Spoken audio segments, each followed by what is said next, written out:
Hello, everybody. This is Mike from the Hey, Are You Still There podcast. My wife Beth and I would like to invite you to join us each week as we examine life at the intersection of marriage, family, careers, and ministry. Through 28 years of ministry, 26 years of marriage, 23 years of professional careers, and 21 years of being parents to 3 kids, our fun and honest discussions promise to have something for everyone. And now, on to the show. Hello, everybody, and welcome back to another edition of the Hey, Are You Still There podcast. This is Mike, and I'm not going solo this week because Beth is back. Beth is back. You just by saying that, you quadrupled our listeners. Did I? Yes. So they just can feel it through the radio waves, or what are these, podcast waves? They just know I'm back. Well, I mean, I'll put it in the description, but... Oh, okay. Yeah, so that helps. But then I'm sure they listen to the first couple of seconds just to make sure I'm not lying. But, yeah. But how did you do last week? I did great. The podcast was phenomenal, but nobody listened to it. How do you know? Because I can see the listeners. I see it was really low. Oh, do you want to go back and talk about all the stuff you talked about again? They can go back and listen. Okay. I had a few people say they were going to listen, but... Oh. I mean, people listened, but it wasn't like normal. Yeah. It was just such a busy week last week. You had a busy week. It was hard. So But now I'm you're sorry, back. listeners. I mean, I wasn't gone. I mean, it makes it sound like, Well, last week, since you weren't here, it was very Mike-centric, yeah. including, as Marissa put it, I'm very passionate about my theme songs. I thought I was just having fun. And here...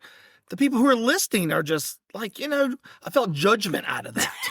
I think she meant it in a nice way. Oh, wow, I didn't know people were that passionate about their theme songs. I think that's the way she meant it. Yeah, I'm sure that's how she meant it. Yeah. She was judging me, and because I'm sure she didn't agree with my theme songs. You think? But you know what she didn't do? She didn't put it on the Facebook or anything else. She didn't say, well, these are mine. Oh. So at least I'm putting myself out there, Marissa.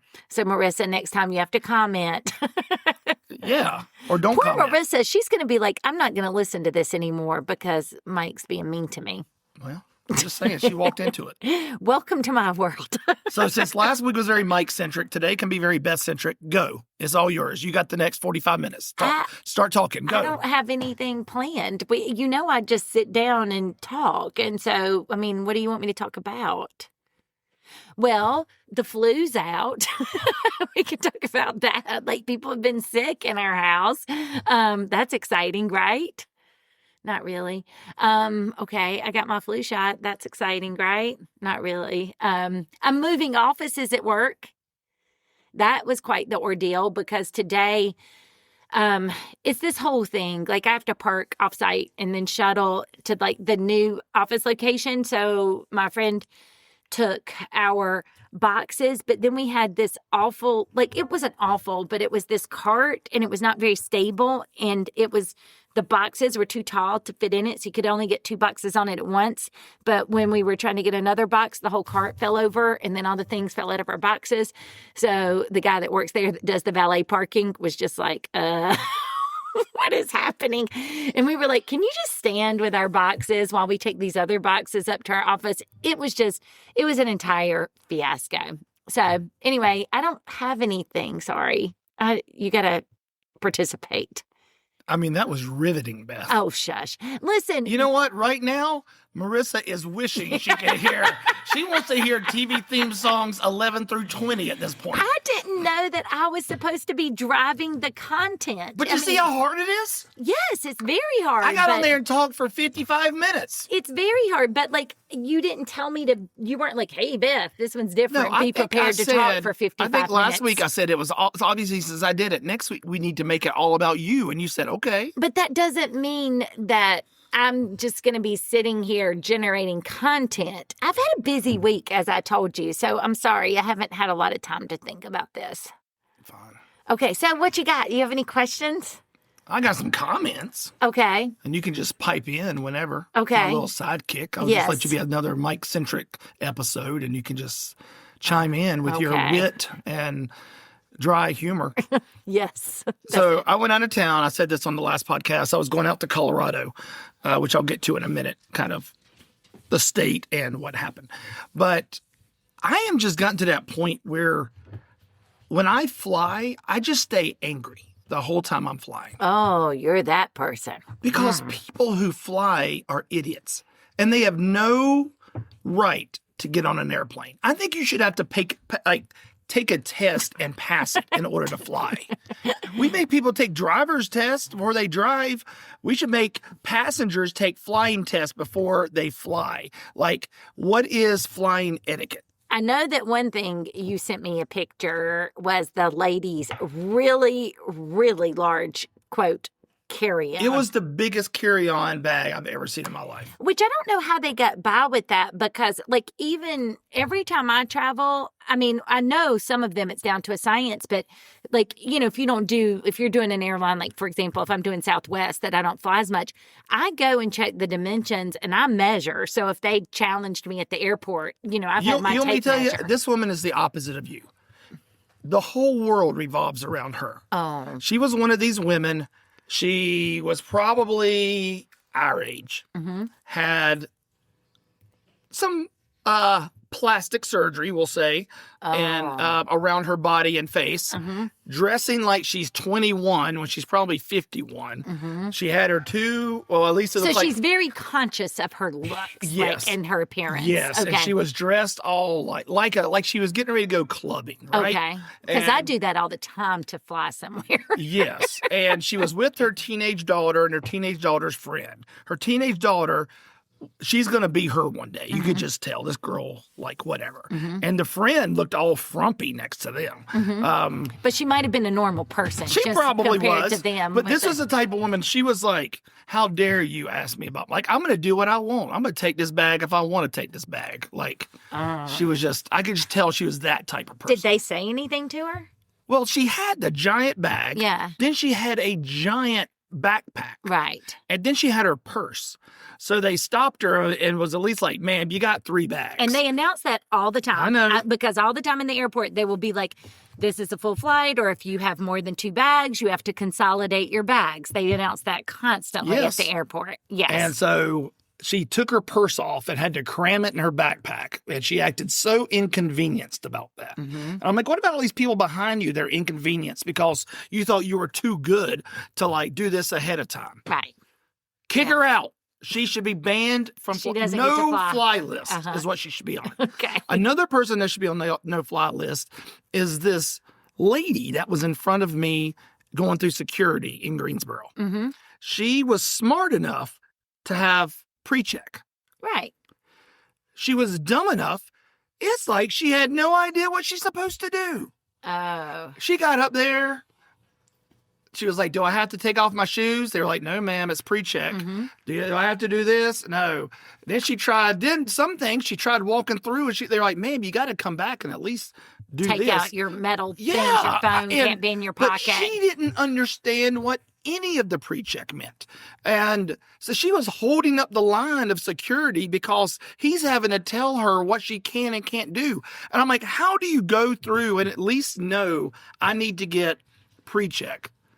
But then it's like you've never flown on a plane before, because that's what I would have thought. This woman had never in her life stepped foot into a TSA terminal security checkpoint. You also flew out on a Sunday, and I was shocked because you told me there was because when you had asked me, you were going at I don't know, 5 a.m. or something crazy to get there, and you were like, how early? And I was like, well, there won't be anybody. Yeah, I would have been late if I listened to you. I mean, well, and with pre-check, usually, now, half the time when I go to Greensboro, literally, I go up and there's 3 people in pre-check and 2 people in the normal line. I mean, it's like, and Both every lines once were in a while, slammed. there's 20 people or something in, between the 2 lines, No. but not that. They were lined up like crazy. That's crazy. I don't get it. But and I was in line in pre-check, and I'd made it about halfway.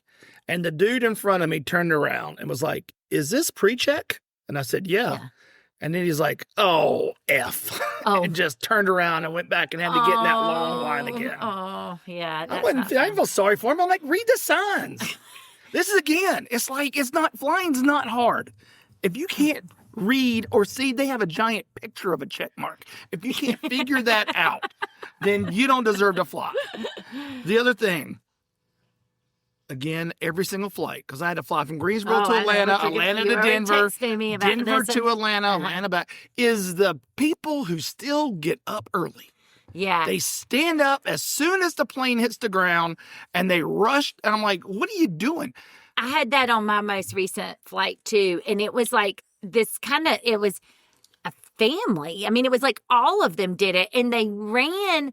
And then, of course, they're standing right by my seat. So I can't even stand up to because I don't rush out, but sometimes I do stand up just to get my bags, situated because if I've had my iPad out on the plane, I'm putting that in, but it was I couldn't move because they're all there. And it's I don't know where you think you're going. They literally haven't even opened the door They yet. did this in Greensboro when I got back last night. Oh, and it's not like you're making a connecting flight. There's no connecting flight. In fact, when I got off and was going through, you go up the big hill and you get ready, they had a sign up that said, security checkpoints are closed. Once you go through this, you cannot come back. So there wasn't even another plane leaving Greensboro last night. But yet these people are lining up to get off this plane. Yeah. And on the way back from it was Denver to Atlanta. I'm sitting, I get in, I sit down. I'm in the middle seat every single flight. So I'm sitting in the middle seat. This lady comes up. And she has the window seat. And she looks at me and says, it's your lucky day. Because you get to sit beside her? Well, and I said, how do you know it's not your lucky day? Oh, nice. That was a good one. Mm-hmm. And she was like, yeah. And so I get up, she sits down. Well, then before I can get back in, this other guy's behind, was walking up too, and they start talking to each other. And then it's obvious they're married. Mm-hmm. And then, he's kind of points at his seat, and his seat's in the aisle. So I was going to be sitting in between this husband and wife. Mm-hmm. And so I realized this, and I said, do y'all want to sit next to each other? And the husband said, nah, I'm good. And so it was wife, me, husband. Yeah. It's how we flew in this 3-row. And I will say that's one of the things, because I follow all these travel things. That's one of the things that has come up before because a lot of people, how people sometimes too will ask, that was the polite thing to do because you don't know if they've paid for those seats to say, do you want to sit together? And you've done that before to your detriment, on the plane. But there were people that were saying that they do that because one of them just hates the middle seat. But I hate the middle seat too, but I don't care if I'm in the middle seat if I'm with people I know. I just don't like the middle seat. So in that scenario, I would take the middle seat, but but the thing is that people have talked about in those forums. So I don't think people care if the wife and husband don't sit together as long as they're not trying to talk over you. No, because if you're in the middle and they're trying to talk over you, you would have never known they were married. Yeah. So I don't know what kind of trip. The old lady asked me, I'll say, she's older than me. She's not really that old, but she was older than me. But she was like, she chatted with me a little bit. And she was like, were you in Denver for work? Blah, blah, blah. I said, what about you? She was like, we went and we just drove around and hit some national parks and state parks and blah, blah, blah. And so they were out there on vacation. So maybe they were just tired of each other. Yeah, they were like, we've had enough. Too much time in the car together, driving between these parks. Yeah. Yeah. And my last observation of flying is if you look at your boarding pass and it says, or you look online and it says you'll be arriving or taking off from a terminal E, you might as well have an Uber waiting for you. Oh, yeah. Oh, Charlotte or Atlanta. This is Atlanta. I had never been. When we flew from Greensboro to Atlanta, we landed in E, and it was just like Charlotte, where I should have called a Lyft to come get me to take me to the main terminal because you walk forever. If you land in E in Charlotte, because that was the one, I think I don't know that I talked about this on here, but where the airline changed our flight for Maria and I. This was the flight when we were going to run our half marathon. I just happened to check at 11 at night to make sure, I do that before I go to bed, make sure the flight, there's nothing weird.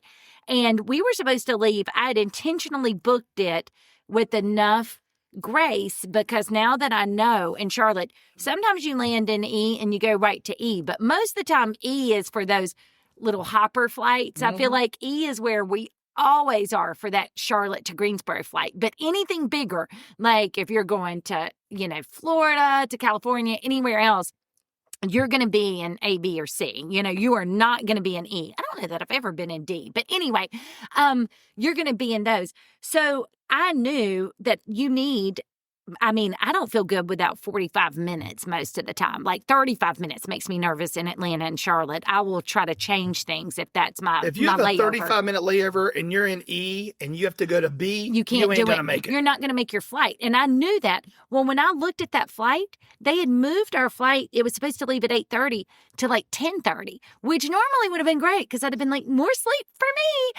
me. But it gave us like a 35-minute window. And that's exactly, I told you. So I had to call the airline that night at 11 at night. And I was like, I don't know what happened, but you just moved my flight. But what was weird, there was not a text. There was no email. And so I would have thought, oh, what was my mistake? But I went back and looked, my original flight, and I have no idea why they had bumped us. But to your point, that has happened. And when you, now a lot of the airlines have on their, when you land, they're helpful in that they'll have a map of the airport. Like you're landing at C-18, your next flight is at E-10. They always say it's a 25-minute walk from E to C. And the good thing about Atlanta, Denver, Dallas, Orlando. Oh, they've got those trains. They all have trains. Yeah. Charlotte has no train system. They're going to have to do something. Yeah. Because the Charlotte airport now is essentially a bicycle wheel. You've got the center, and then you have all the terminals coming off of it, and they're going to have to just... E, where you end up going down this long way and down the escalator. But I went to some airport last year where I feel like they didn't have an inside train, but they had shuttles. So when you got off, you just walked and got on a shuttle bus, and they drove you to wherever. They just kept, I think one of the D.C. airports has that. Maybe. I don't remember, but I don't remember where it was. Yeah. But it was Charlotte's going to have to do that. They're going to have to because. But luckily, I didn't go through Charlotte. But this is Atlanta. But even in Atlanta, but that's what I'm saying. Like, if you 35 minutes now is not enough because you might as well be on the moon, having to get. And the reason it's not enough is like, okay, if you have 35 minutes and it takes 25 minutes to walk there, well, because of all the people rushing to get off the plane, you won't even be out. It might take 15, 20 minutes to get off the plane. Sometimes you may sit there. So it's very frustrating. And I think that's one of the hard things. And I know they have to change gates and stuff, but that's what makes it hard when you're trying to travel places, particularly airports you don't know as much about, too, because you're always like, oh, I don't know this airport. I don't know, how spread out it is and what it'll be like to navigate. But, yeah it's crazy. Travel. And then your flight got delayed coming back. So we had small group at our house that night that you pretty much almost entirely missed because you were going to have a 1-minute connection. Yeah, a 1-minute connection in Atlanta. I didn't think I'd make that. Yeah, I mean, you can't teleport, between those. Yeah, so my morning flight from Denver it was pushed back an hour, which then meant I had an hour and 1 minute layover in Atlanta, which then took away an hour of it. So then they had to bump me to a later flight in Atlanta, which got me home later last night, but it was all right.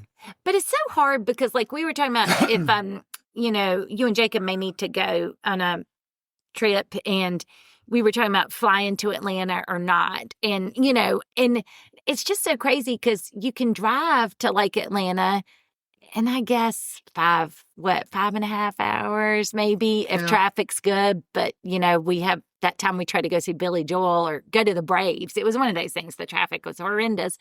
But then the flight's short, but then you have to get to the airport, so early and stuff. I don't know. Airline travel's just insane now, I feel like. And it has been for a long time. But like, I know you just have to be like, okay, I'm just going to be ready for anything. And that's what now I pack. I mean, I know you don't, but I pack extra things in a carry-on. I pack thinking, if I get stranded at the airport, what am I going to use as a pillow and a blanket? Like, I literally think through all of that now because I just don't trust not being stuck there or missing connections or I've just had too many times when flights have been canceled for, quote, the weather, when there's no weather anywhere in the United States, and I've been stuck. Yeah. So, yeah, it's hard. Yeah. Speaking of that too, Laura told me that that Frontier and Spirit are both filing for bankruptcy, the budget carriers. Oh, I didn't hear that. I haven't seen that either, but she said she had seen it, so I don't know. But I don't know. We'd have our people look into that. I have not heard that. That will, but in bankruptcy doesn't mean they're going to go under, but still, that's Maria's main two airlines, know. If they had a really good frequent flyer program, she might be in good shape. Yeah. Yeah. So I was out in Colorado, and I've said it every time I go out there. If I could live somewhere other than here, North Carolina, I would live in Colorado. Except we haven't been out there in the winter. That's okay. I'm just telling you, there's not one part of Colorado I've ever been to that I wouldn't want to live outside of Denver. I mean, Denver's just a big city. It's a city. It's a city. And it's beautiful because you've got the mountains. Yeah. But it's still a city, and we're not city people. I mean, but you get outside, Golden, Boulder, any of these areas. Really you go cool. down to Colorado Springs. You go up to Fort Collins. You go over to Estes Park. You go across the Rockies to Grand Lake and Granby and Winter Park, or you go all the way to the far end of the state, other side of the state, Grand Junction, which is very deserty compared to everything else. It's really different than the rest of Colorado. It's all amazing. I would live there in a heartbeat. Yeah. I did not want to come home. But what's funny is I have a friend from college, Casey, that lives in Colorado. And I know one time she told me that she thinks we've been to more parts of Colorado than she has. It's that whole thing. I think, if you live somewhere, you might not explore it as much. But we just have, to your point, we really like Colorado a lot. There's not much of Colorado we haven't been to. Yeah, we've explored most of that state. And it also helped that there were some good inexpensive budget airline like Frontier direct flights from Charlotte to Denver, which made it super easy. Yeah. So it was nice. It was first time I've been out there this year, first time since last fall.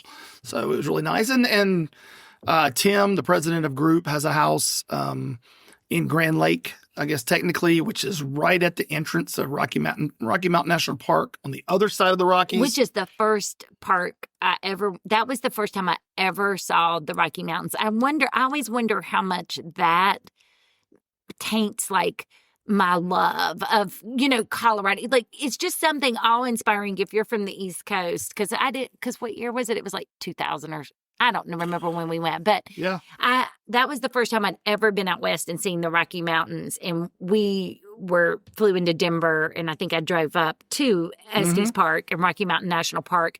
And so for me, I feel like after that, it was always I want to bring my kids here one day. I want to, it's my favorite national park. Yeah. We'll have to do that one day. We'll have a Mount Rushmore of our national parks. National parks. I'll have to give you time to think through it. Yeah, I do need to think through the pros and cons. I could come up with it right now, but you'd be like, I need time to think about it. Yes. But Rocky Mountain is my favorite, hands down. Yeah. And I love it. Love it. I could just... And Trail Ridge Road was terrifying but beautiful. And it is really, you're right. But I do wonder, though, how much of that, the same thing for you, though. Wasn't that the first time really you saw the Rockies? Oh, yeah. So I wonder how much of that for us, though, is if we'd gone originally to Montana, would we feel, I don't know. I don't know if that would have changed it or not. But that just all of Well, I talked to our friend Kim. Her and her husband just did a 1 month trip. They drove out west and went to a bunch of the national parks. And I talked to her today, and she said her favorite national park she thought was the Grand Tetons. Oh. That she liked it better. She said Yellowstone, she was like, I didn't like it. I don't care if I ever go back. And then she said and Glacier was okay. And Yellowstone is so beautiful, but there's so many people. It just ruins it. Well, and trying to get into the park, trying to do anything now, it is just so crowded. Yeah. So, And I think the natural, the geysers and the hot spots, the geological parts of that are amazing, but it doesn't necessarily have as much of the awe-inspiring mountains. Yeah. It's different. And then I think Glacier is, I think I've read so much about the trails and stuff. We only got to do like a day in Glacier. So I don't know that I can fully judge Glacier because, I mean, I loved it. I thought it was stunning. But I just haven't hiked. I think that's the other thing for us with Rocky Mountain National Park. When we went, we did Yeah, we a liked lot it. of We've seen hikes. some We have done a cool lot of stuff. the hikes. We didn't just drive up to the lake, get out and look, and get back in the car. We actually hiked around a lot of that. Yeah. Did the altitude bother you this time? No. Yeah. I just learned, you just got to drink a lot of water. If you drink a lot of water, you're going to be fine. The problem is... Are you going to tell the people on Mount Everest that? I don't know that always... I think it depends on how high up you go. Yeah, I think the Sherpas know that. That's why they don't die. Because they drink, got the camel That's it, pack. camel pack. They got that. They're sipping their water.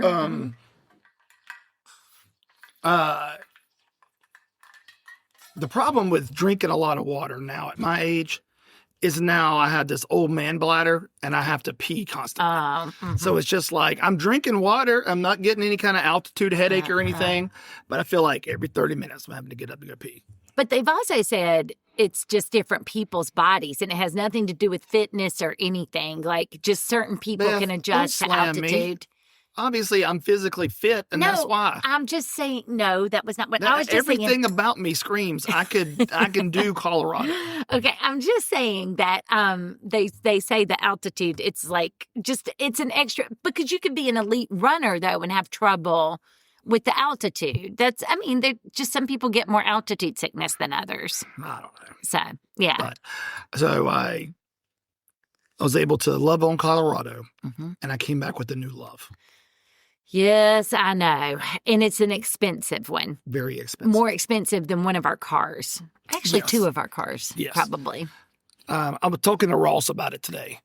I'm going to put an ad on the Facebook, and it's going to say, Toyota 4Runner for sale, $3,000, or trade for a doodle. Most people want to trade for a motorcycle or a boat or another car. Yeah. I want some type of doodle. And that is a dog, for those who don't know. You also, though, want one that is not very smart.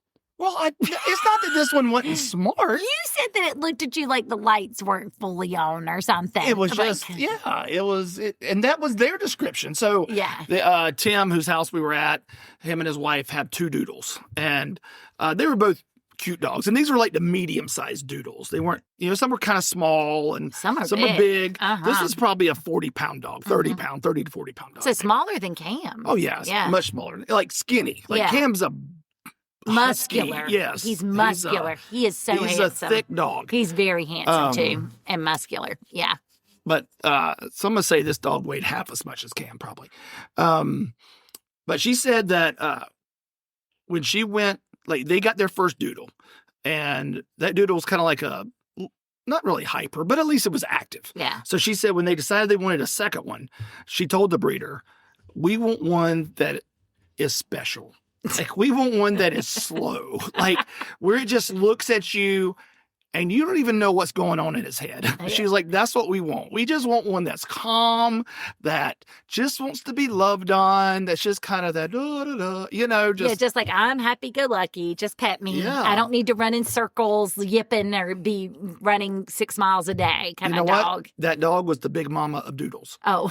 Like our old dog, Big Mama. That's, she was just happy. People she just don't know about poor Big Mama, but yeah, she was a chocolate lab, one of our second dog to us as a couple. But we had Rufus, our black lab, and then we had Ginger is her real name, but you got her Big Mama. But yes, she just wanted to be petted, and she was so happy. She was such a happy dog. What a loving dog. Was this every picture you sent me of that dog, he just had his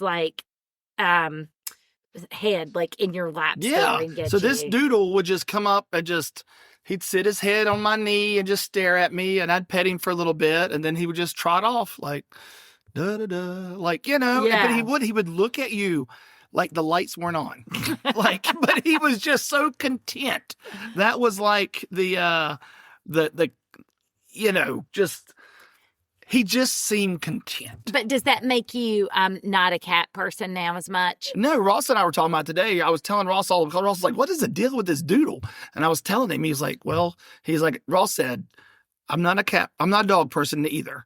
But if I was going to get a dog, I would probably want a doodle. And it sounds like you found one that's just like a cat. And I was like, I have. Just like we have a cat that's just like a dog? Yeah. So we just want animals. I swear to you, if Tim and Cammie had been like, if you want them, take them, that dog would be sitting here right now. You would drive for cross country or something. You'd figure out a way. I just put it in a...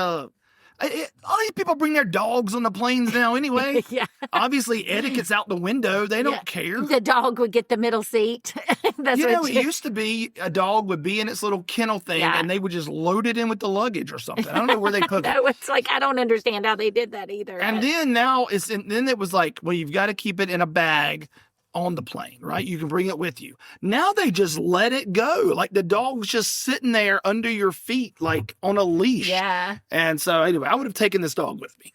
And it would have been like that at your feet. I might go back and steal it. I loved this dog.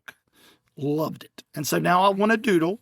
They are a little pricey. Yeah. But if you're a listener in the North Carolina area and you have a doodle and you would like to have a 2003 Toyota 4Runner with 250,000 miles, but it runs great. It looks good.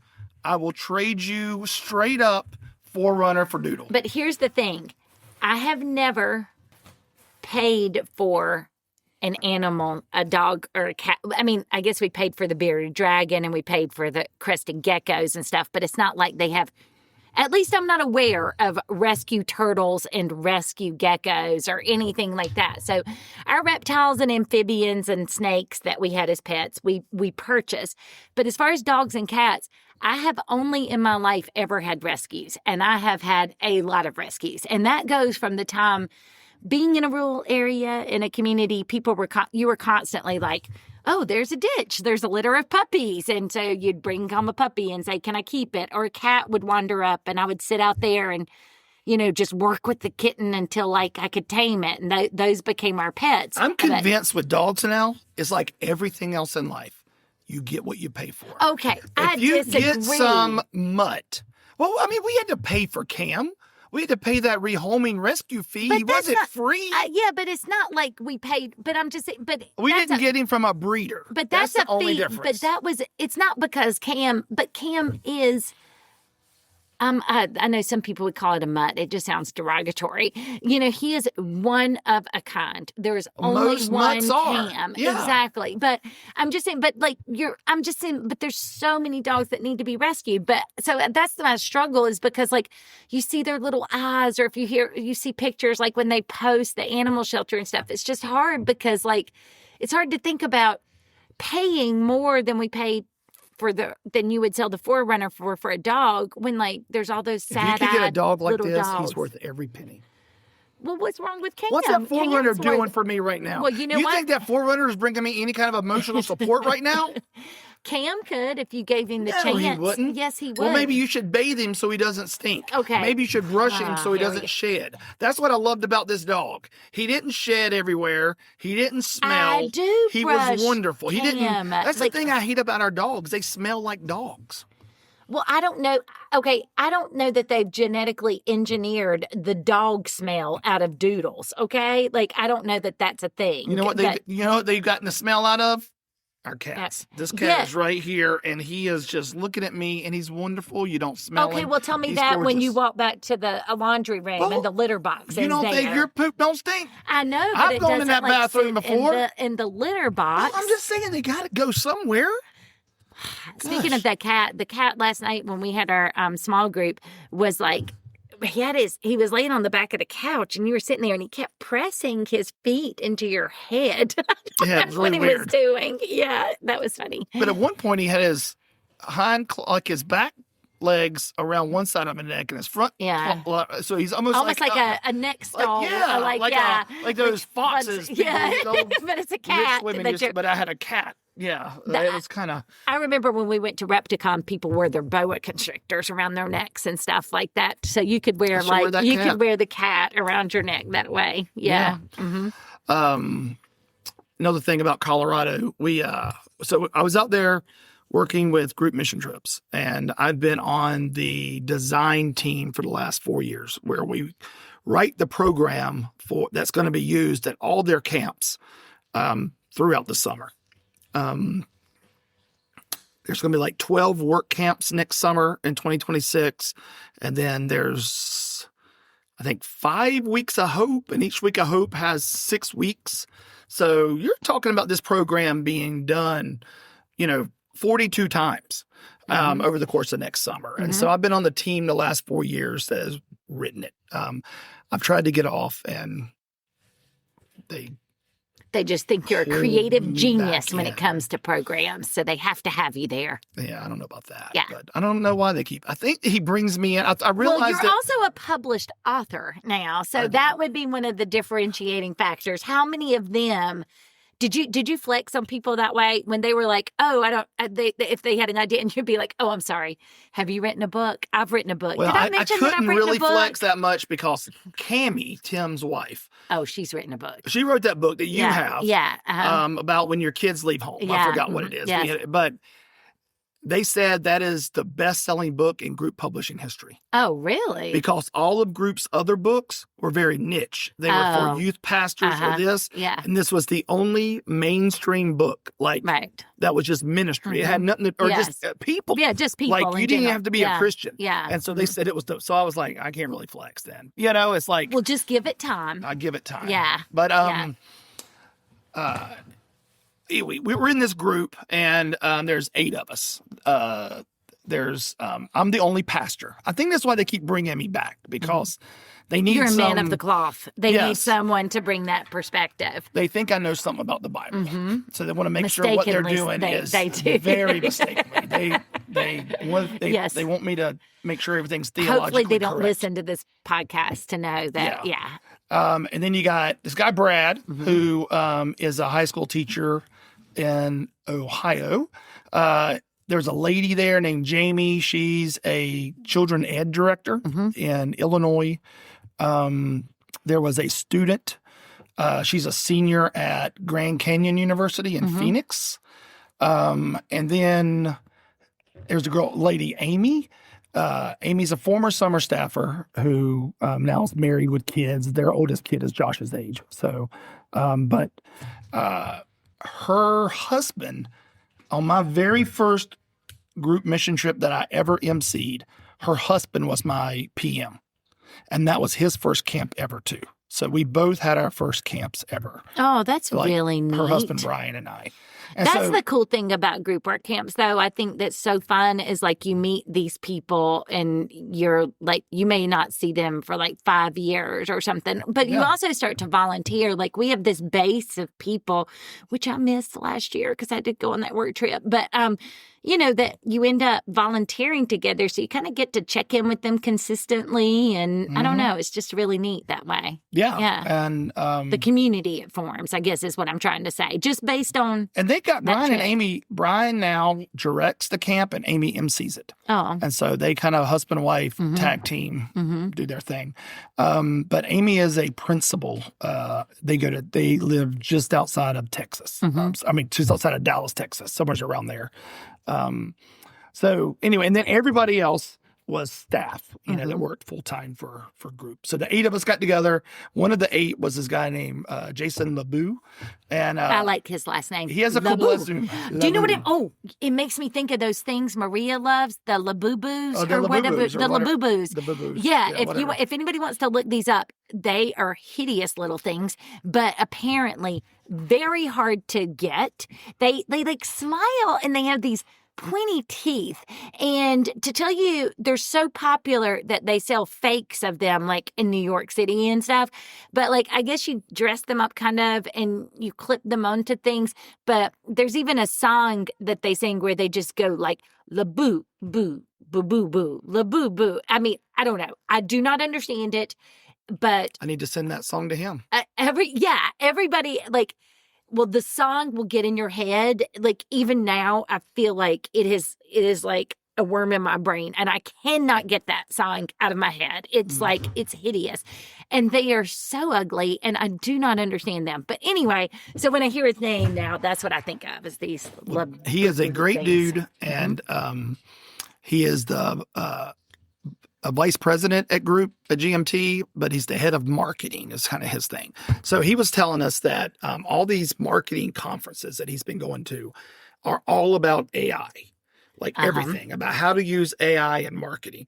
And he was saying that, like, just a couple of weeks ago, he said there was something that he was working on that normally would have taken him a 40-hour work week to do. And he decided, I'm going to go in and create this AI program or do however they do that, and type in what I need. He said it was done in like a couple hours, like what would have taken him in a whole week to do. And so, I mean, he was, of course, and then we talked about the dangers of AI and stuff like that. Like hallucinating or destroying the environment. You pulled up something on your phone. Sorry. What are you wanting to do? I don't know if this is it, but this is, I think, if you play this, our phone song. might get, our podcast may get tagged. Oh, for never having mind. Then I can't. copyrighted. Nope, I'm not going to do it then. It was going to be the song. I won't do it. Nope, not doing it. You got to understand copyright infringement, Beth. I thought you were an attorney. Anyway, back to the AI. Yeah, and like they don't talk about what it's doing, but so is some of the other stuff, like Meta and all of those companies, like what it's doing to the environment as well, which is kind of difficult. But let me tell you about that. The fans and the water and the Time out. Okay. I've got a story for you, and this just happened this morning. Okay. I'm in Panera. I'm drinking my coffee. This old man and woman come and sit down behind me. They're just friends. I don't even know why, what. They're just, they're not like together. And so I don't even know what they're talking about, but I happen to hear him say, when they use, she said something about, I just use Chat GPT. And this lady's like, she looked like she was like much older than us. Yeah. Right? And I was like, wow, that's kind of cool. This old lady's using this. And he was like, oh, yes, it's terrible for the environment. And she was like, oh, is it? He was like, yeah. He was like, do you know, every time you type something to Chat GPT and it gives you an answer, it's the equivalent of like a bottle of water. And like, that's how much water it uses. Yeah, I heard somebody say one time that just when you say thank you to Chat GPT, so it says you're welcome or something. I don't know if it was a bottle of water. So but she was like, oh my gosh. She's like, yeah. And he's like going on and on. So she's like, I can never use Chat GPT again. And this is where the guy should have stopped right here. But instead, he obviously felt like he needed to prove himself. So he's pulling it up on his phone to find out exactly. He was like, it says right here when you use Chat GPT. Oh, it uses 2 to 3 milliliters of water. So he was talking milliliters. Yeah. And she was trying to be nice. Oh, well, it still uses some milliliters. I'm like, how would it go from a bottle of water to some milliliters? So whatever. But I always like reading the cases of the attorneys who like use Chat GPT to write like their court briefs, and then they don't even go back and check it. And it's like Chat GPT hallucinates and makes up cases, like case names, and then the clerk and the judge is like, this case doesn't exist. Yeah. I mean, so it can have problems. Well, 2 things I learned this weekend. One, I told you, I said, remind me to tell you something about travel, right? And AI. Yeah. Did I tell you that? Yeah. So it may have been Brad. Somebody was saying that he had a friend that was going to do a Texas to California road trip, right? Him and his family this summer. And so they were trying to map it out. And then he was just like, well, let me just go to Chat GPT. Yeah. So he just typed it in. This is where we want to go. This is the kind of stuff we like to do. Da-da-da-da-da. Give me a thing. And it spits out like an entire trip, kind of like the old days when AAA used to do that. We did with the triptychs. Yeah. And that was something I had never thought of before. But you may have already thought about doing that. But you travel enough and do enough things, you might need to lean into that a little more to say, hey, I'm going to be traveling here, how much time should I spend in these places? Where should I go? I do that now to get started. Well, I do two things. I look at people's personal blogs. I look at Facebook groups for the Forget all places them. I'm going. Just go straight AI. But like, I do have one, like I was looking for a trip somewhere, like, and that I might do. And I was like, hey, I'm looking for a trip to this place. I would be arriving on this date. This is the time of year.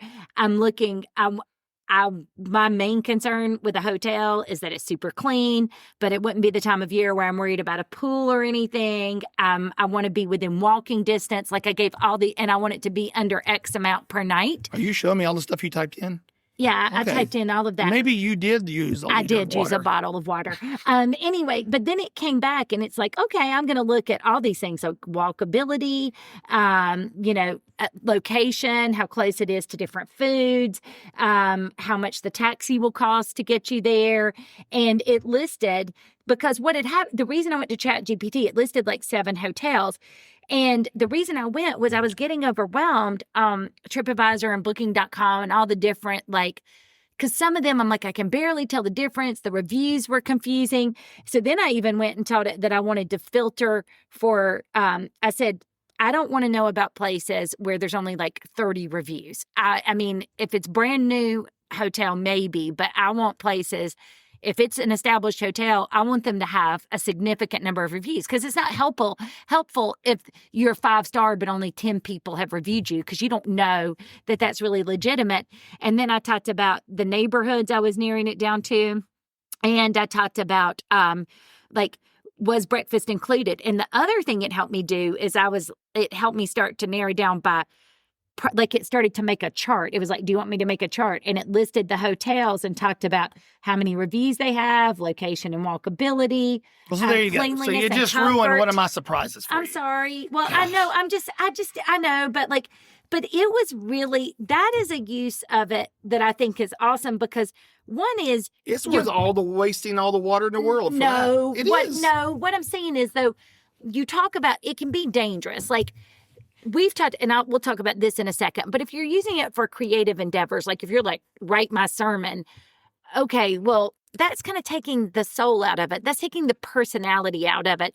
But something like this, like pulling from massive amounts of information and really zeroing in on what I want, because I could have read all these reviews, but what it did is, there are things in people's reviews that I don't care about, like the nightlife or, certain factors like that I don't care about at all. And so it was able to help me based on what I wanted. And then it would ask, like, okay, what about this? And then I was able to, like, okay, are these prices including taxes or not? Just all of these factors. And I've also used it.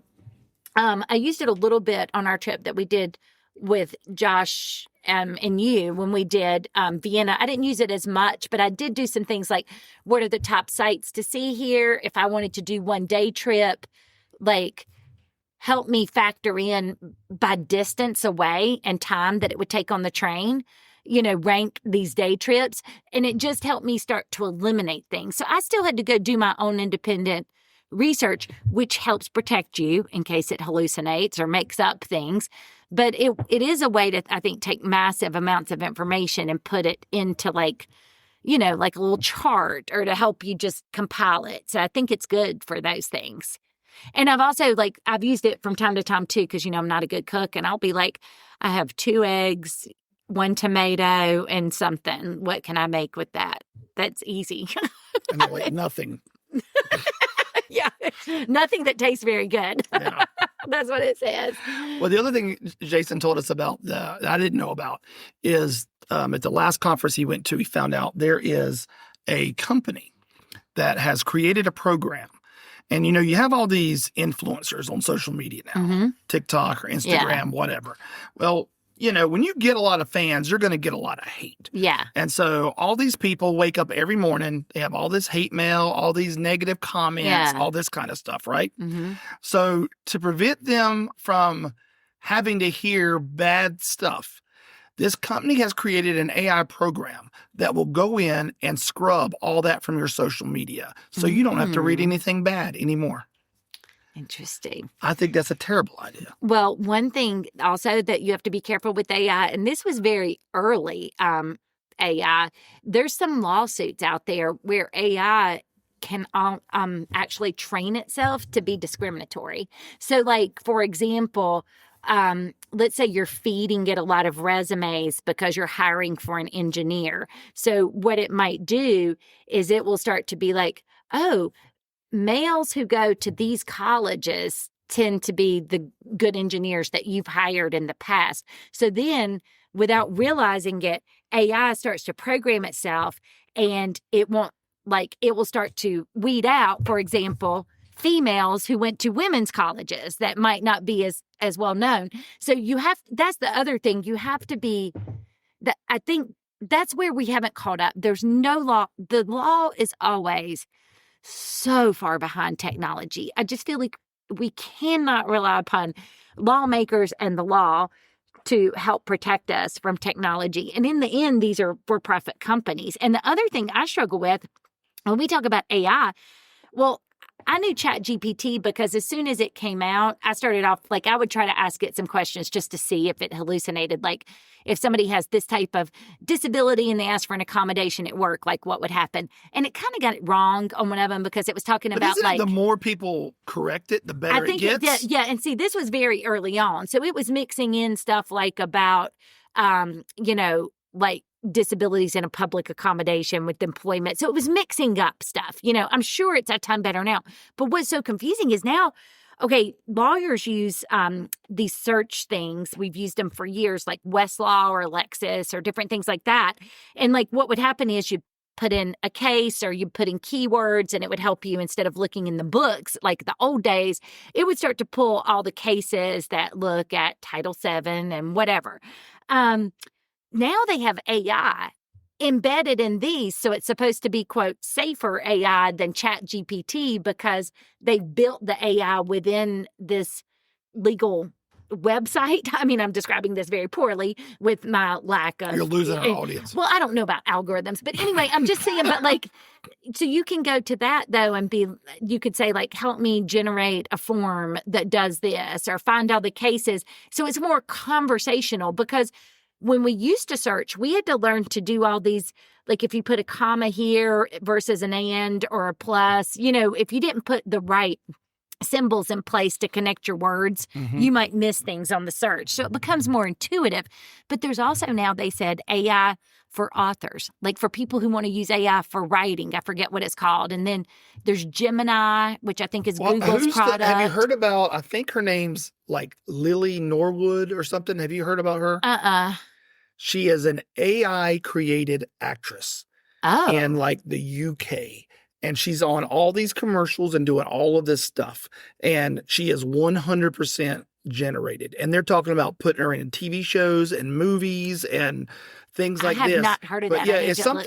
It's like Lily Norwood or something like that. But it's like, of course, here in the U.S., the Screen Actors Guild is going crazy because they're like, what are we going to have an Emmy for best AI actor? And the thing that is kind of cool but scary about AI is like they could take, like, for example, like let's say I'm on the internet and I'm talking for 10 minutes. I'm giving a sermon or whatever at church, they could take my voice and my presence and the way I look and say, okay, talk about your favorite cars for 10 minutes in Spanish.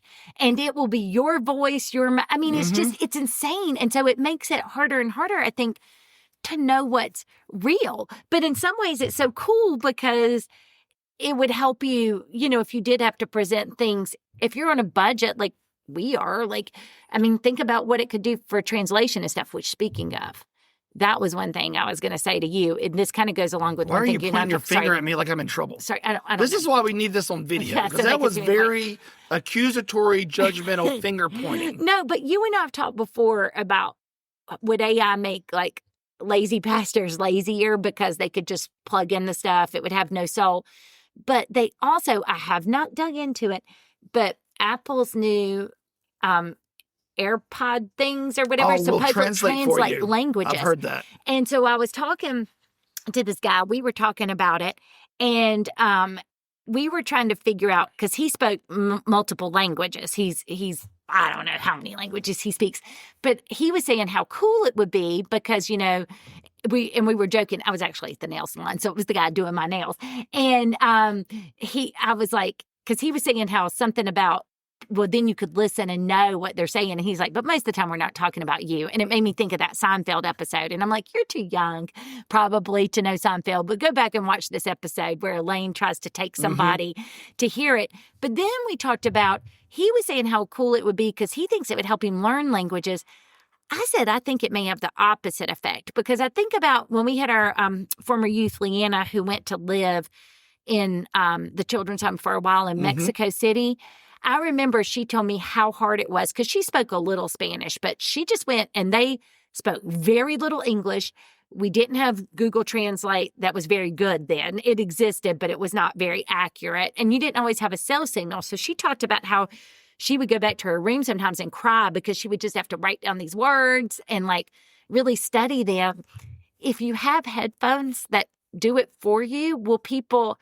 I think he was thinking, well, it's going to make it easier for you to learn because you're going to hear it and it's going to translate. You're not going to learn it. Right. That's the you're thing. just going to hear it. You're going to get, it's just like they have Google Brain now. Right. Where our brains don't have to remember anything because we can just pull out our phones and and Google look it up. Yeah. And that's how this is going to be is, all right, I can hear what you're saying, but I don't need to learn what I don't need saying. to learn any of this language. Yeah. And what will that do like for school and stuff? Will they eventually eliminate? I mean, like how important will it be? Will they use this for translation? I'm sure right now you can't because it wouldn't be tested and all of that, like in a medical setting, for example, where you have to provide translators. But like, what's it going to mean for just what we do and what we learn? Yeah. I don't know. I mean, it would have helped Jen out on that episode of the IT Crowd where she's supposed to have been French. Oh, she was saying all those words. Yeah, like the way she did it, it would help her a lot. That would have helped out. Yeah. Well, last thing I wanted to share with you was this morning, I had another first for new driver alert. Oh. So, I told you the one day had that great bumper sticker on the car. It's like new driver, expect stupid stuff. Yeah. Something like that.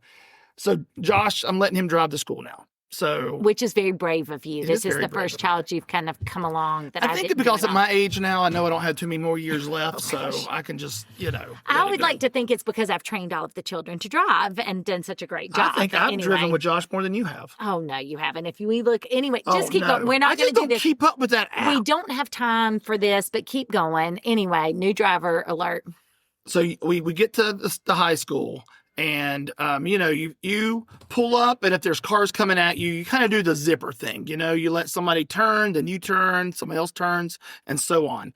And so Josh pulls up, and the car pulls in front of us, to pull in. And it is a very nice, expensive, like, Mercedes SUV. Right. On the passenger door was a big yellow magnet that said new driver. Oh, wow. Okay. Please be cautious. Uh-huh. On the back seat passenger door, the same magnet. On the back of the car, the same magnet. Go around to the driver's side. It was also on those two doors, and it was on the hood of the car.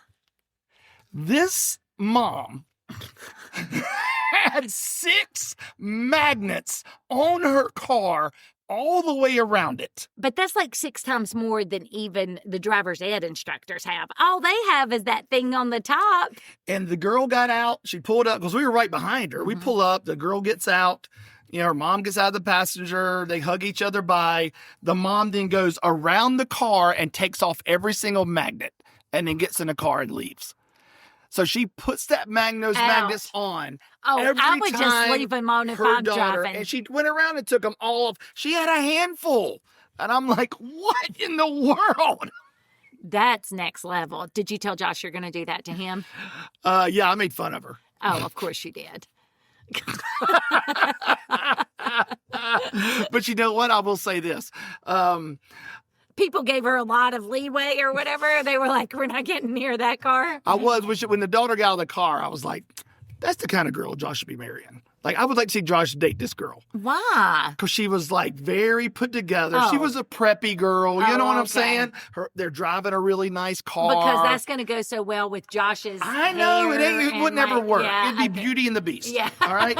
But I was just like, why can't Josh find a nice girl? Like, you can just tell this girl just looks sweet. Like, you know, like any girl who's comfortable driving a car with six magnets on it, you know, she's been babied. Yeah. You know what I'm saying? Yeah. So, and I was like, she looks like a nice girl. Like, you know, she's not all tatted up like Josh's dad. Yeah, like you. Yes, exactly.